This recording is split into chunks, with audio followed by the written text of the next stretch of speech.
And it's interesting, isn't it, how a part of you already knows that a deeper current is running beneath the surface of everyday things. A kind of knowing that doesn't always need words. A feeling in the gut, a sudden clarity, a dream that lingers. And the mind can wonder just what that is.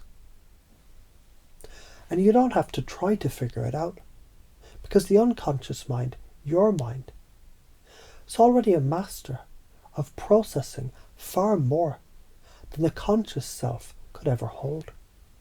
And it's already beginning to sort and file and integrate, to activate what's been waiting.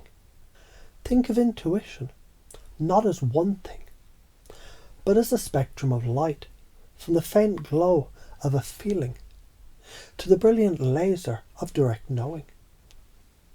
There's the basic physical intuition, the anima, that gut sense you get when you walk into a room, the hair on your arms that stand up for no reason that you can see. You've felt that. Your body, it already knows how to do that. And it can learn to trust those signals even more. Then there's the energy intuition, the pranayama, where you start to feel the vibe, the life force, not just as a concept, but as a tangible thing. A warmth in the hands, a shift in the air around a person. And you might notice how your breath can become a tool to turn the volume up or down on the entire energetic field. And the mind's intuition, the manomaya, where images flash, symbols arise from the deep, dreams become more vivid, and you can start to catch, just for a moment, a glimpse of a pattern, a story being told not in words but in visions. And the conscious mind can learn to step aside and let those pictures flow, like watching a fascinating movie only you can see. And then the visionamaya, the intuition of pure knowing, where you don't need a vision or sign, you just know. The way you know the sun is behind the clouds, even when you can't see it. A certainty that arrives fully formed. And the part of you that doubts can finally take a rest. And all of this culminates in the bliss intuition, where separation between the knower and the known simply dissolves. And what's left is a silent, roaring, ecstatic connection to everything. And you can begin to wonder, what will it be like as these layers of your knowing begin to wake up and integrate? Because when that happens, life begins to feel less like a struggle and more like a flow. Decisions become easier because a deeper part of you is making them. People become more transparent because you're reading their energy, not just their words. You find yourself in the right place at the right time, more often. And you start to call it luck until you realise it's just you listening. Your so-called psychic gifts, they're just the natural senses of the soul coming online. Healing becomes not something you do, but a frequency you hold. A transmission of that integrated wholeness that recalibrates everything it touches. And the big picture, the real fucking point of all this, is the separation was always the illusion. The rigid thinking that says, this is me, and that's you. This is spiritual, and that's worldly.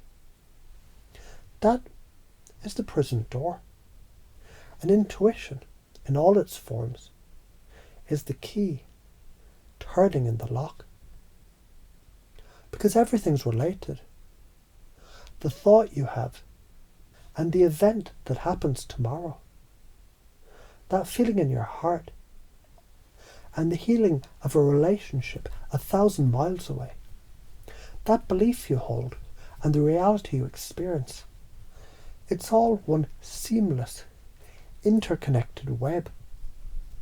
And the ramifications of truly acting on this are profound. One possible future is one of effortless alignment, where you are a clear channel for insight, for creativity, for love, for power, where you're no longer a victim of circumstance, but a conscious co-creator of your reality, where your very presence becomes a healing transmission, upgrading the frequency of every room you walk into, every conversation you have. The other path, the one where you ignore this call, it's the path of spiritual sleepwalking, where you keep hitting the same walls, the same relationship patterns, the same financial ceilings, the same vague dissatisfaction, where you feel a constant low-grade static of disconnection, and you try to fill it with noise, with drama, with things that can never truly satisfy your soul. It's the karma of staying small, of choosing the comfort of the known misery over the thrilling uncertainty of your own divine power. But that's not the future you're choosing now, is it? Because a shift is already occurring at a level too deep for doubt to touch. The activation is underway. The old rigid beliefs about what is and isn't possible, they're softening, like ice melting back into water, returning to their fluid natural state. And it can be so much fun, this rediscovery.